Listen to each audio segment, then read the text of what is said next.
যা দেখেছি তা বর্ণনা করার মতো না, এটা অবর্ণনীয়। বর্ণনা যদি করতে হয় তাহলে বলতে হয় এটা বীভৎস দৃশ্য। মানুষের মনুষ্যত্ববোধ বলে যে কোনো কিছু আছে, এই দৃশ্য মনুষ্যত্ববোধ থেকে বহু দূরে। যা হয়েছে এখানে, গুমের শিকার যে কয়জন আমাকে বর্ণনা দিয়েছেন সেগুলো অবিশ্বাস্য, নৃশংস অত্যাচার। যতটাই শুনি অবিশ্বাস্য লাগে। বিনা দোষে তাদেরকে তুলে এনে টর্চার করা হয়েছে। এটাই কি আমাদের সমাজ? এই সমাজ কি আমরা গড়লাম? তিনি বলেছেন গত সরকার সর্বক্ষেত্রে আইয়ামে জাহেলিয়া প্রতিষ্ঠা করে গেছে।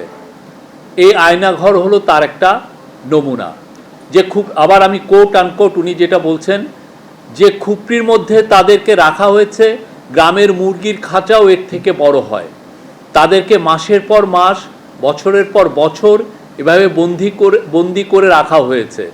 মানুষ হিসাবে সামান্যতম মানবিক অধিকার থেকেও তাদের বঞ্চিত করা হয়েছে। তিনি বলেছেন এটা আমাদের সবার অপরাধ যে এটা আমরা হতে দিয়েছি। যারা করেছে তারা আমাদেরই সন্তান, ভাই, আত্মীয়। এই সমাজকে নিপীড়নের এই চূড়ান্ত রূপ থেকে বের করে না আনতে পারলে এই সমাজ টিকে থাকবে না। প্রধান উপদেষ্টা কমিশনকে বিশেষভাবে ধন্যবাদ জানিয়েছেন। উনি বলেছেন যে তারা কোদাল হাতে দেয়াল ভেঙে এইসব টর্চার সেল আবিষ্কার করেছে। গুম কমিশনের রিপোর্ট জাতির জন্য একটা বড় ডকুমেন্ট। এটা অবশ্য পাঠ্য হিসাবে সবাইকে পড়তে হবে। যারা এর সঙ্গে জড়িত অবশ্যই তাদের বিচার করতে হবে, তা না হলে আমরা নিষ্কৃতি পাবো না। কিছুদিন আগে একটা রিপোর্ট হয়েছিল যে আয়নাঘরে ভিজিট হচ্ছে না, কিন্তু আপনারা দেখলেন তো আমরা প্রত্যেকটা ঢাকা যতগুলো আয়নাঘর আছে সবগুলোতেই বিশিষ্ট যেগুলো সেগুলো ভিজিট হয়েছে। এবং বাংলাদেশে যত আয়নাঘর আছে প্রত্যেকটা খুঁজে বের করা হবে।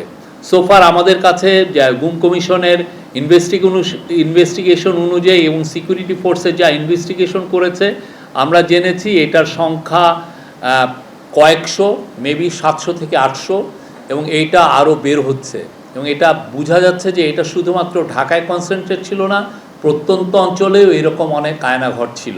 যারা গুমের শিকার হয়েছিলেন শেখ হাসিনার 15 বছরে রুলে, তারা আজকে সবাই আয়নাঘরে ভিজিট করতে গিয়েছিলেন এবং সেইখানে তাদেরকে কিভাবে রাখা হতো, কিভাবে তাদেরকে টর্চার করা হতো এবং কিভাবে তারা দিনগুলো কাটিয়েছেন। কেউ কেউ আছেন যে যারা 8-9 বছর ছিলেন এবং তার একটা ভিভিড বর্ণনা, এটা মানে শোনা যায় না, মানে এটা ল্যাঙ্গুয়েজ আসলে প্রকাশ করার মতো না।